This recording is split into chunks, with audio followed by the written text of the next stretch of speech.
புத்தாண்டு நல்வாழ்த்துக்கள். அதாவது நம்ம தமிழர்கள் தமிழ் புத்தாண்டை தான் நம்ம வந்து விசேஷமாக கொண்டாடணும் அப்படின்ற ஒரு அமைப்பில் வந்துட்டு இந்த தமிழ் புத்தாண்டு அப்படிங்கிறது வரக்கூடிய ஏப்ரல் 14 தொடங்க இருக்குது. நம்மளுடைய தமிழர்களுடைய ஒரு பண்பாட்டில், நம்மளுடைய கணித முறைகளில், நம்மளுடைய சாஸ்திர முறைகளில் முன்னோர்கள் வகுத்து கொடுத்தது எது அப்படின்னு கேட்டிங்கன்னா சித்திரை 1 தான் நமக்கு தமிழ் புத்தாண்டு. பிறக்க போகிற தமிழ் புத்தாண்டு இந்த சித்திரை 1 அப்படிங்கிறது விஸ்வாசு வருடம். அதாவது 60 வருடங்கள் தமிழருக்கு பிரபவ விவ சுக்ல பிரமோத்துத பிரமோத்பத்தி ஆங்கிரச ஸ்ரீமுக பவ யுவ தாது ஈஸ்வர வெகுதானியா அப்படின்ட்டு 60 வருடங்கள் தமிழ் வருடங்கள் கொடுக்கப்பட்டிருக்கு. அதில் 39வது வருடமானது விஸ்வாசு வருடம்.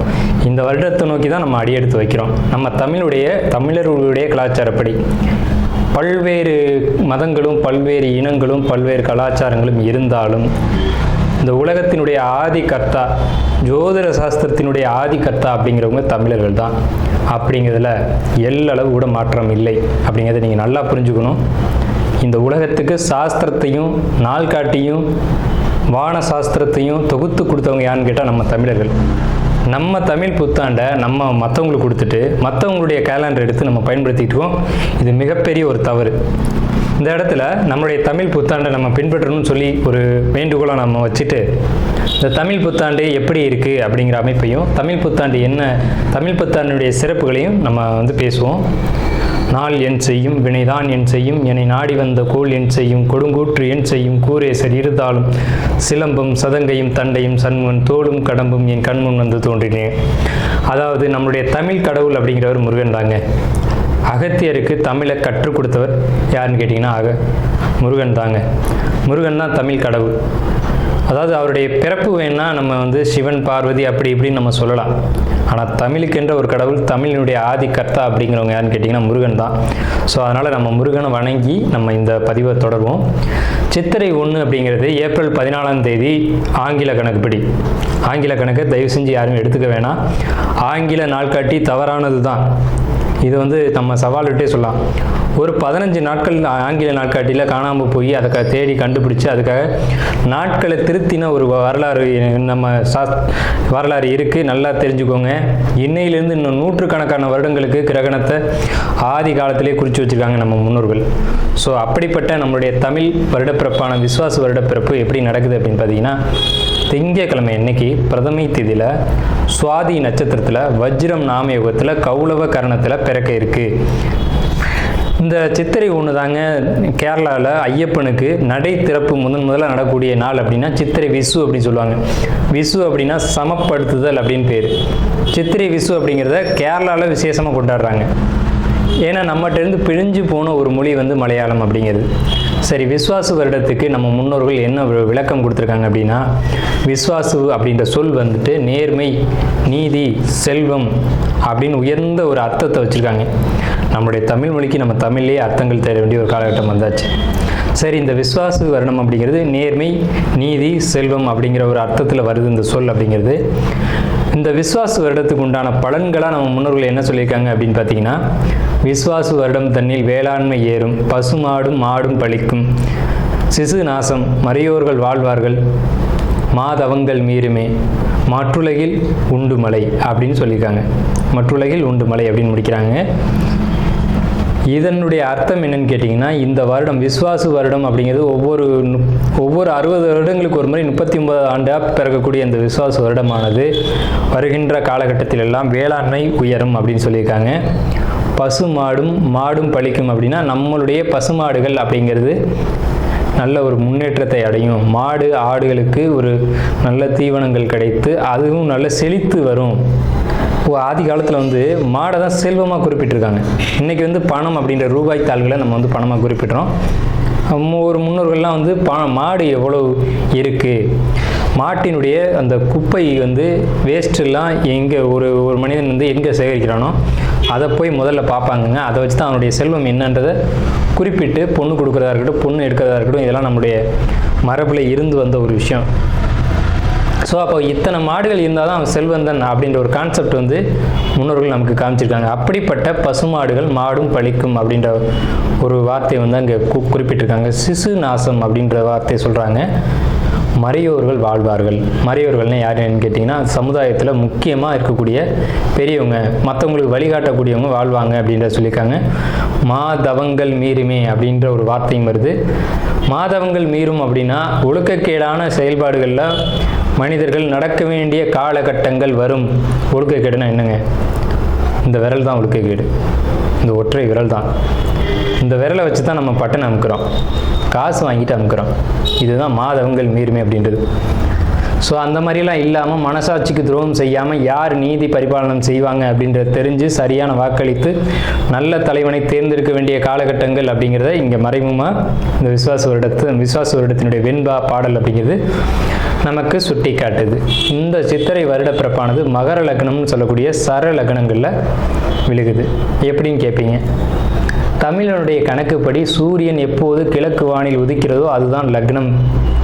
ஸோ சித்திரை மாதம் 1ஆம் தேதியானது உதிக்கக்கூடிய நேரம் அப்படிங்கிறது கிழக்கு வானத்தில் சூரியன் உதிக்கக்கூடிய அந்த டைம் அப்படிங்கிறது 2:22 அதிகாலை மணி 2:22க்கே சூரியன் கிழக்கு வானத்தில் உதிச்சிடறாரு. அப்போ அது லக்னமாக போட்டுக்கணும், இந்த வருடத்தினுடைய பிறப்பு லக்னமாக போட்டுக்கணும். ஸோ அப்படி நம்ம போடும்போது மகர லக்னம் சர லக்னத்தில் விழுகுது. முன்னோர்கள் சித்திரை 1ஆம் தேதி அப்படிங்கிறத கண்டறிஞ்சு அந்த 1ஆம் தேதி தொடங்கக்கூடிய லக்னத்தை கண்டறிஞ்சு அதுக்கான பலன்களை பஞ்சாங்கங்களில் எழுத ஆரம்பிச்சிருக்காங்க. ஸோ அதன் அடிப்படையில் சர லக்னமான மகர லக்னத்தில் இந்த புத்தாண்டு அப்படிங்கிறது பிறகுது. இது ஒரு விசேஷமான ஒரு விஷயந்தான். ஏன் அப்படின்னு கேட்டிங்கன்னா, அந்த மகர லக்னத்துக்கு அதிபதியான சனி பகவான் ஒரு பலமான ஒரு நிலையில் வருடப்பிறப்பின் போது இருப்பாங்க அப்படிங்கிற ஒரு விசேஷமான ஒரு அமைப்பில் இந்த வருடப்பிறப்பு அப்படிங்கிறது விஸ்வாச வருடம் பிறக்கின்றது. ஸோ இந்த விஸ்வாச வருடம் பிறக்கும் போதே நமக்கு ஒரு நல்ல செய்தி கிடைச்சாச்சு, இந்த வருடம் நன்றாக இருக்க போகுது அப்படிங்கிற ஒரு விஷயம்.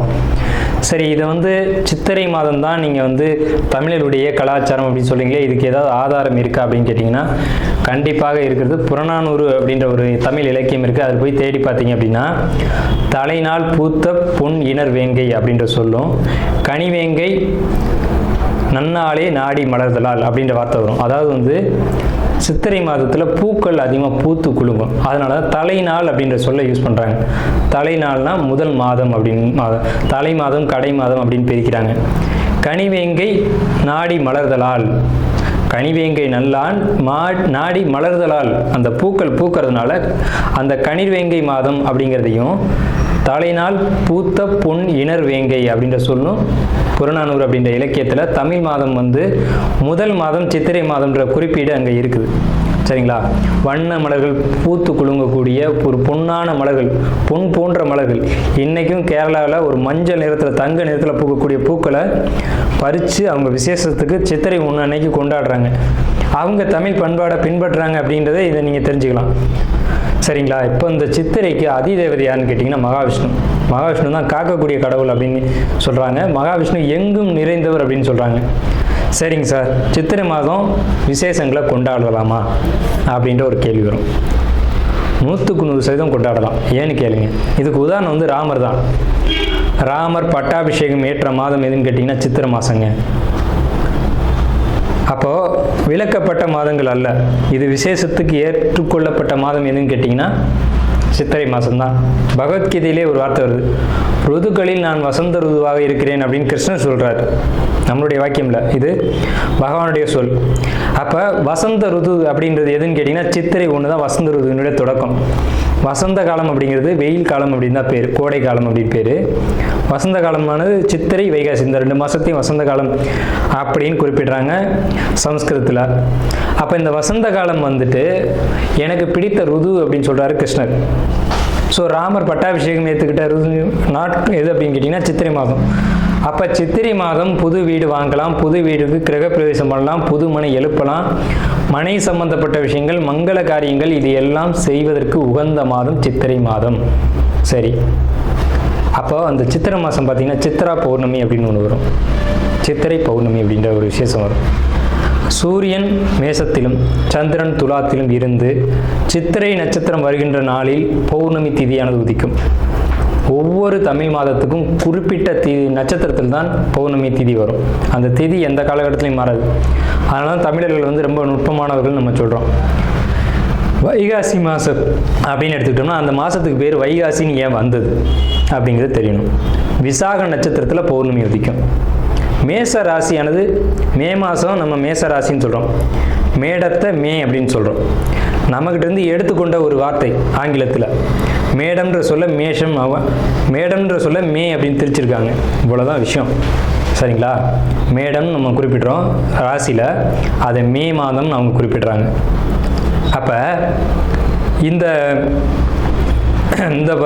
பருவ காலத்தில் மே மாதம் வரக்கூடிய இந்த சித்திரை நட்சத்திரத்தில் தான் சித்திரை மாதம் பௌர்ணமி உதிக்கும்.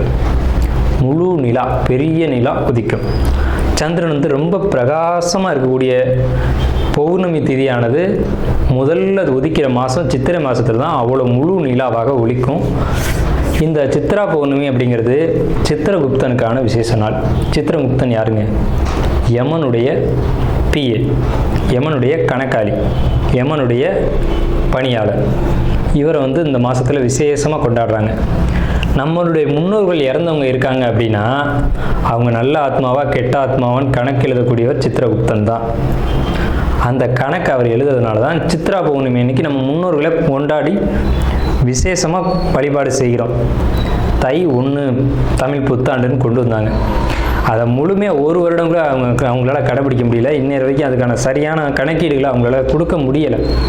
வார்த்தைக்கு தை 1 தான், இது வந்து நாங்கள் ஆதாரத்தை கண்டுபிடிச்சிட்டோம், எங்கள்கிட்ட இது இருக்குது அது இருக்குது அப்படின்லாம் சொன்னாங்க. ஆனால் ஒரு தெளிவான ஒரு விஷயத்தை அவங்களால கொடுக்க முடியல. அதுக்கான ஒரு காலண்டரையோ நாட்காட்டியோ அவங்களால கொடுக்க முடியல. சித்திரை 1 தான் தமிழர்களுக்கான புத்தாண்டு. அந்த புத்தாண்டை விசேஷமாக கொண்டாடணும். எப்படிலாம் கொண்டாடலாம் சார்? எப்படி கொண்டாடலாம்? சித்திரை மாதத்துக்கு முத நாளே அதுக்கு நம்ம தயாராகணும். நம்மளுடைய பாரம்பரிய உடைகளை அன்றைக்கி அணியணும். என்னது நம்ம பாரம்பரிய உடை அப்படின்னு கேட்டிங்கன்னா, தும்பப்பூ மல்லு வேட்டின்னு கேள்விப்பட்டிருப்பீங்க. மல்லு வேட்டி வந்து தும்ப நிறத்தில் தாங்க இருக்கும். தமிழருடைய உடை அப்படின்னு எடுத்துக்கிட்டிங்கன்னா, நம்ம வந்து வெயிலில் இருக்கக்கூடியவங்க, விவசாயம் பண்ணக்கூடியவங்க, உழைக்கக்கூடியவங்க, நமக்கு வந்து மல்லு வேட்டி தான் ஒத்து வரும்.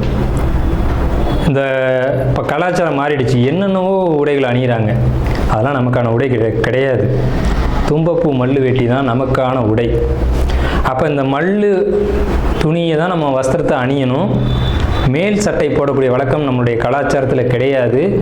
அப்படி போடுறது ரொம்ப தவறான விஷயம். நம்ம தவறான விஷயத்தை நோக்கி போய்கிட்டுருவோம். ஒரு ஊசியில் குத்தி ஒரு துணியை நெஞ்சு நீங்கள் போட்டிங்கன்னா நீங்கள் தமிழர்களே கிடையாது. உறுதியாக சொல்லுவேன். வெறும் துணியை நூலில் கோக்காமல் அணிகிறவன் தான் உண்மையான தமிழன். இதை மறுத்து பேசவே முடியாது. இதுதான் உண்மையான வரலாறு.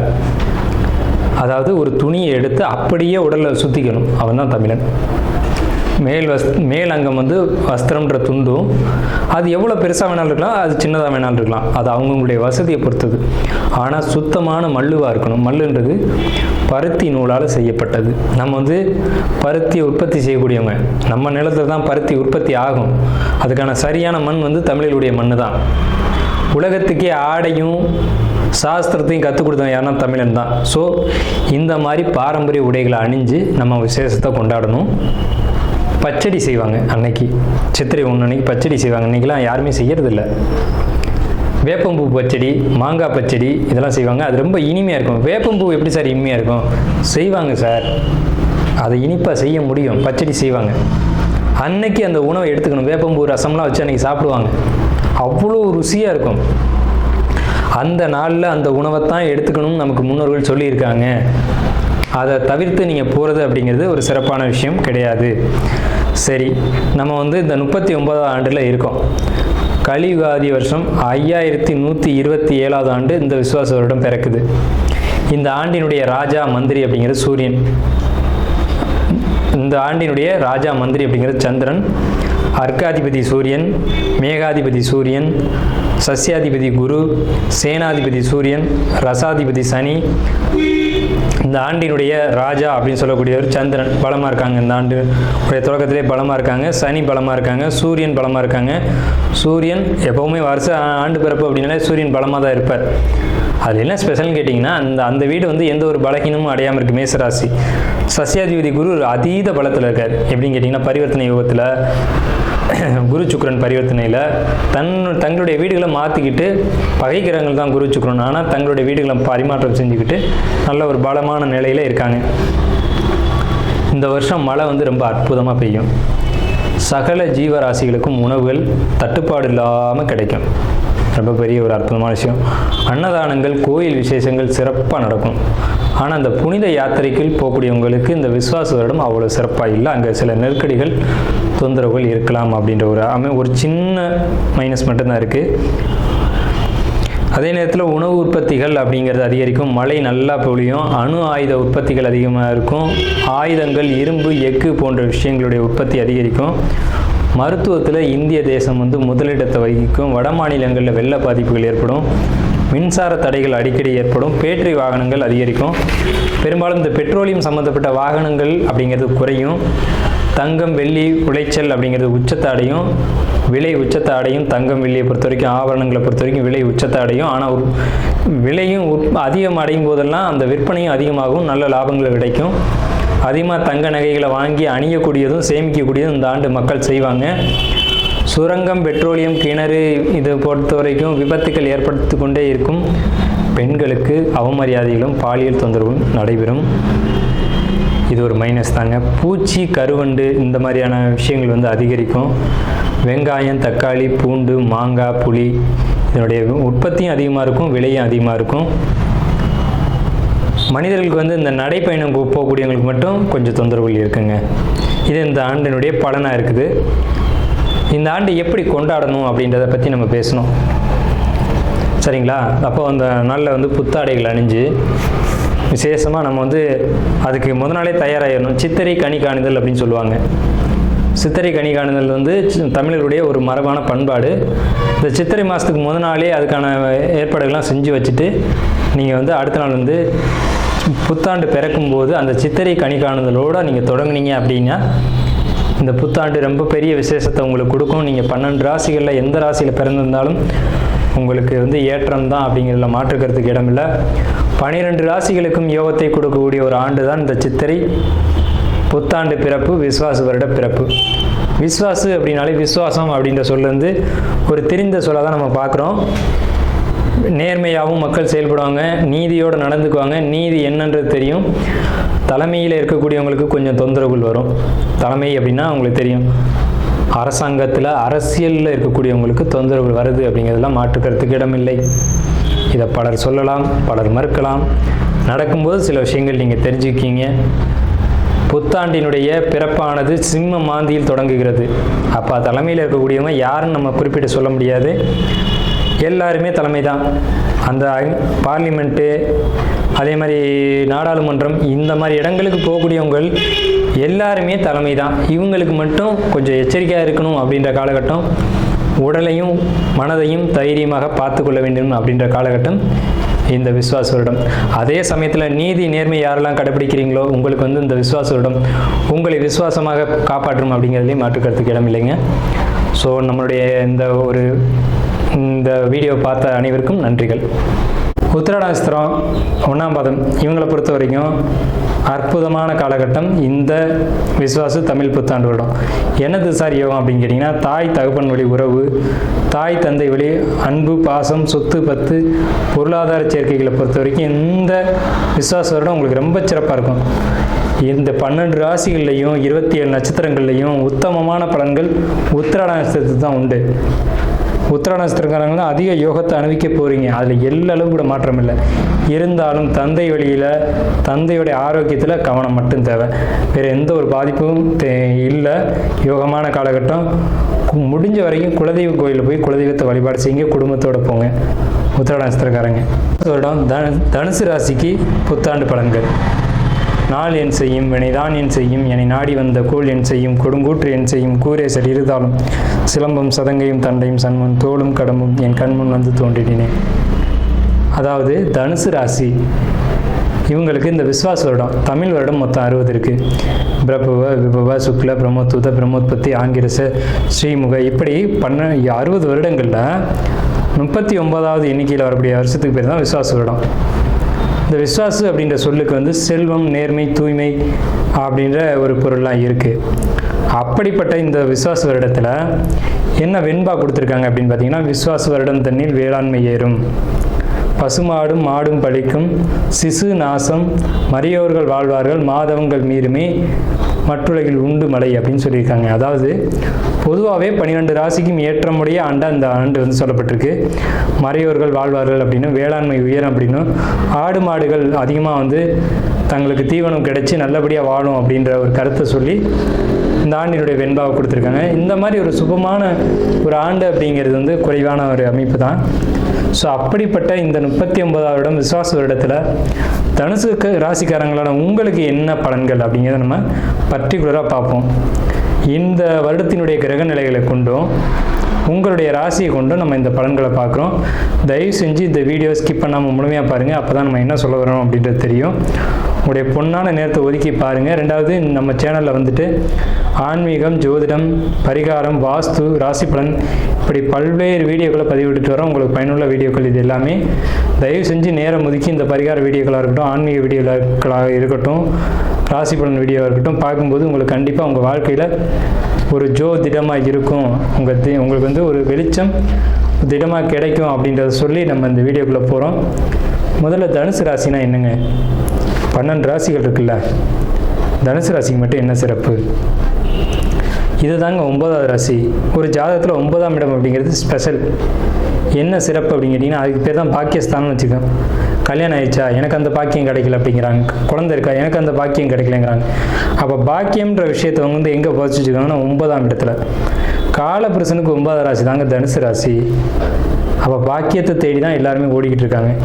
அப்படிப்பட்ட பாக்கியம் எல்லாமே நிறைஞ்ச ராசி தனுசு ராசி. இந்த ராசிக்கு மட்டும் என்ன சிறப்பு ஏற்றம்னா அதுதான் ஏற்றம்.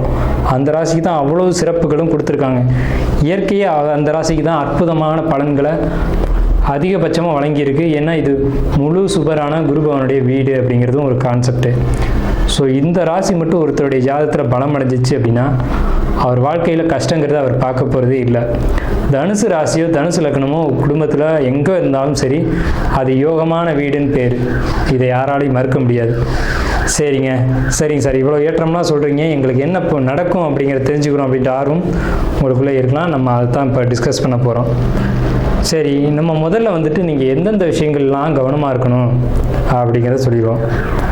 ஃபஸ்ட்டு வேலை விஷயம், ஹெல்த்து, தொழில், கடன் வாங்கிறது, எதிரிகள், இந்த மாதிரியான விஷயங்கள், வம்பு வழக்கு, பக்கத்து வீட்டுக்காரன், இவங்கள்ட்டெல்லாம் நீங்கள் கவனமாக இருக்கணும். இவ்வளோ நாள் ரொம்ப அந்யோன்யமாக வாழ்ந்துருப்பீங்க. இங்கேருந்து சாம்பார் போகும், அங்கேருந்து சட்னி வரும். ஆனால் அவனே பகையாளியாகி நிற்பான்.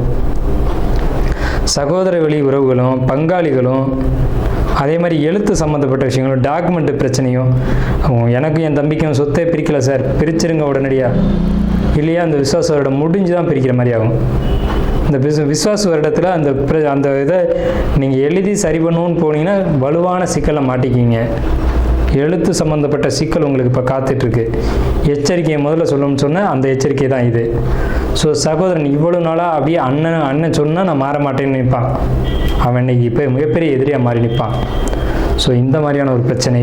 ஏன்னா 3ஆம் இடத்து ராகு அப்படிங்கிறது சகோதரனே பயங்கர திருடனாக மாறுறது, தில்லாலங்கரியாக மாறுறது அப்படிங்கிற ஒரு அமைப்பு உங்களுக்கு இந்த காலகட்டத்தில் உருவாகும் அப்படிங்கிறத இந்த கால அமைப்பு அப்படிங்கிறது சுட்டி காட்டுது. சரிங்க சார், இப்போ 4ஆம் இடம் நல்லா இருக்கா அப்படின்னு பார்த்தோம்னா 4ஆம் இடத்துல சனி இருக்காங்க. ஸோ சனி பலம் தான், அங்கே ஒன்றும் பலகீனம் இல்லை. அந்த விஷயங்களை பொறுத்த வரைக்கும் அம்மா உடல் நலத்தில் மட்டும்தான் எச்சரிக்கையாக இருக்கணும்.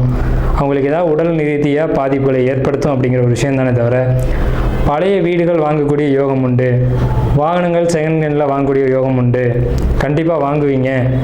கணவன் மனைவி உறவை பொறுத்த வரைக்கும் சின்ன சின்ன கருத்து வேறுபாடுகள் இருக்கும். நீங்கள் கரெக்டாக தான் நடத்துவீங்க. வாழ்க்கை துணை அப்படி இருக்கணும்னு நீங்கள் இறக்கி விடாதுல்ல. அவங்களுக்கு 1000 டென்ஷன் இருக்கும், எங்கே காட்டுறதுன்னு தெரியாமல் உங்கள்கிட்ட காட்டிகிட்டு இருப்பாங்க. ஸோ இது வந்து இயற்கை தான். இது வந்து நம்ம பெருசாக எடுத்துக்கணும் அப்படின்ற அவசியம் இல்லை. தந்தையை பொறுத்த வரைக்கும், தந்தையோட உடல் ஆரோக்கியத்தை பொறுத்த வரைக்கும் தலை சார்ந்த இடங்களில் நரம்பு சம்பந்தப்பட்ட பாதிப்புகளை ஏற்படுத்தக்கூடும் அப்படிங்கிற ஒரு அமைப்பு இருக்குது. கணவன் மனைவிக்குள்ளே நீ பெரியவனா நான் பெரியவனா இன்றைக்கே முடிவு செய்யணும் அப்படிங்கிற ஒரு அமைப்பெல்லாம் இந்த தனுசு ராசிக்கு இந்த காலகட்டத்தில் நடக்கக்கூடிய அமைப்புகள் அப்படிங்கிறது இருக்குது. முதல்ல யார் பெரியவங்க அப்படின்றத முடிவு செய்யறதுக்கு முன்னாடி உங்களுக்கு இந்த காலகட்டத்தில் வம்பு வழக்கு எது வந்தாலும் சமாளிக்கக்கூடிய திறமைகள் இருக்குது. ஏன்னு கேட்டிங்கன்னா ராசி அதிபதியான குருவே பார்க்குறாரு. ஸோ உங்களுக்கான அமைப்பு அப்படிங்கிறது ரொம்ப சிறப்பாக இருக்குது. 1000 பிரச்சனைகள் வந்தாலும் அதை இறைவன் அருளால் விலக்கி நல்ல ஒரு வழியில் பயணிக்கலாம் அப்படின்ற ஒரு அமைப்பு இருக்குது. டாக்குமெண்ட் வழியில் பிரச்சனைகள் காத்துக்கிட்டு இருக்குது, அதில் பொறுத்த வரைக்கும் கவனம். தந்தை வழி ப்ராப்பர்ட்டிஸை பொறுத்த வரைக்கும் விஸ்வாச வருடத்தில் அது ஒரு சிக்கலை கொடுக்க தான் செய்யும். திடீர் தொழில் வரவு, திடீர் தன வரவுகள் இருக்குது. பொருளாதாரம் சிறப்பாக இருக்கும் இந்த ஆண்டு. தனுசு ராசியை பொறுத்த வரைக்கும் பொருளாதாரத்துக்கு பற்றாக்குறை இல்லை. பெரிய அமௌண்ட்டு உங்கள் கைக்கு வரும். அது உங்களுடைய அமௌண்ட்டு உங்களுக்கு தேவையான அமௌண்ட்டு உங்களை தேடி வரும். எதையுமே சரின்னு பட்டால் மட்டும்தான் நீங்கள் செய்வீங்க. ஸோ சரியான விஷயங்களையே செய்யுங்க, சரியான ஒரு வெற்றி உங்களுக்கு கிடைக்கும். சகோதர வழி கருத்து வேறுபாடு அப்படிங்கிறது நிச்சயமாக இருக்குது.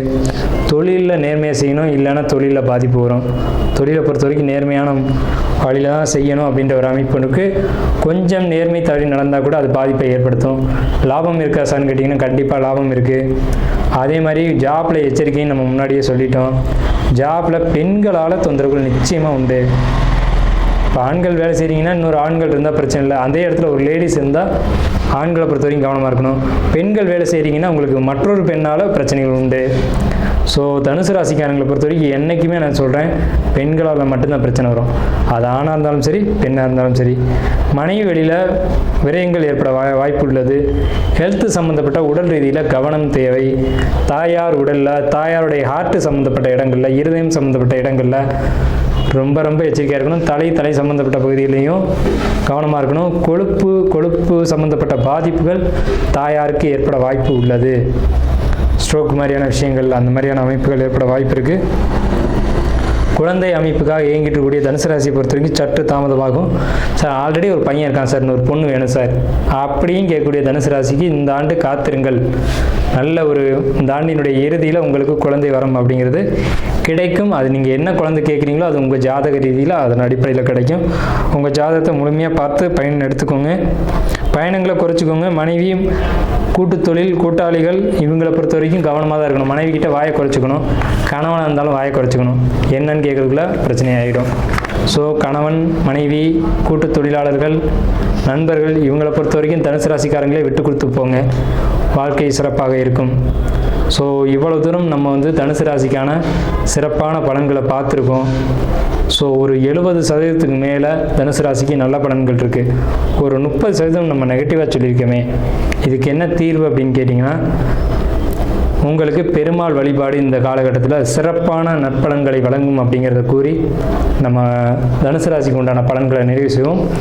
தனுசு ராசிக்கு நன்றிகளும் வாழ்த்துக்களும்.